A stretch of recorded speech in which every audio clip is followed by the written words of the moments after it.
Did you know, in addition to its world-class value management platform, Ecosystems offers a completely digital version which customers can use on their own to compare the potential value of one solution versus another, understand how your solution may help, and align their colleagues to a common course of action, all before engaging directly with someone on your team.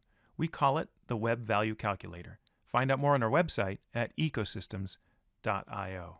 And now, on with the breakdown.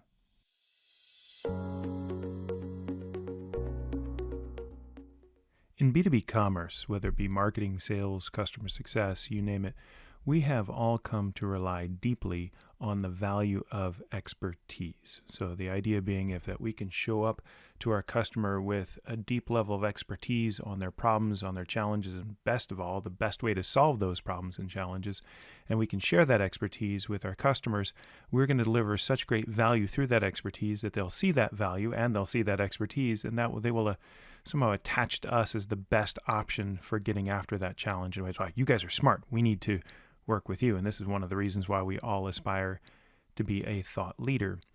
But one of the things that's really interesting about expertise is that we've actually seen it begin to almost backfire a little bit in our data and our research, whether it be CB at Gartner or at Ecosystems. What I mean by that is actually quite simple. I've talked at length in previous breakdown videos about the need and the value and the importance today of solving not so much for customers' confidence in us, but customers' confidence in themselves and their ability to make large-scale complex decisions on behalf of their company, especially in a world where they're overwhelmed with too much information and very highly complex decision-making processes and misaligned definitions of value. At the end of the day, they're not going to pull the trigger on a deal unless they feel good in themselves and their ability to make that decision. Are we doing this right? Have we asked the right questions? Have we done sufficient research? And in that kind of environment where customers are struggling with their own self-confidence, it turns out it's not super helpful for someone to show up and say, look, I've been doing this for 30 years and here's what you need to do. Because as we position ourselves as the expert, whether it's the subject matter expert or the brand expert or the company expert, and we sit down with our customers figuratively or literally and say, look, let's just cut through all the clutter. Here is the right answer for you. That kind of goes over like a ton of bricks. And we see this actually in the data as well, that can do damage actually to customers, not only perception of you, but to customers' perceptions of themselves. Because what ultimately they're trying to do is not feel confident in you, right? They're trying to feel confident in themselves. And yet when we show up and say, I've been doing this for 30 years, here's what you need to do, or, based on a huge amount of research that we've conducted, we think the right answer is this. What you're really trying to do is make customers more confident in you. In other words, we're solving for the exact opposite problem than the one that we need to solve for. So customers might feel like, great, you're smart, but I still don't know what to do. Great, you've got experience, but I don't know if that's right for me.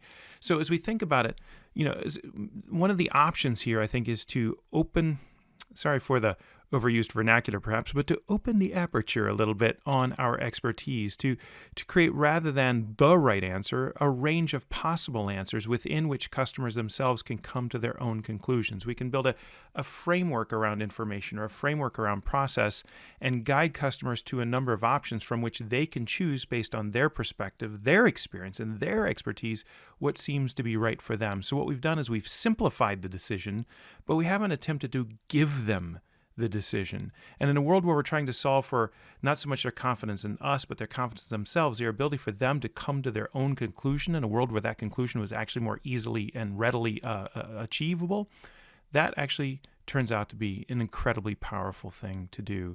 So maybe we back off a little bit on the thought leadership and the expertise to the point where we're giving our customers a certain number of degrees of freedom for them to choose within a more manageable world. So rather than showing up with expertise, maybe we show up with a helpful framework.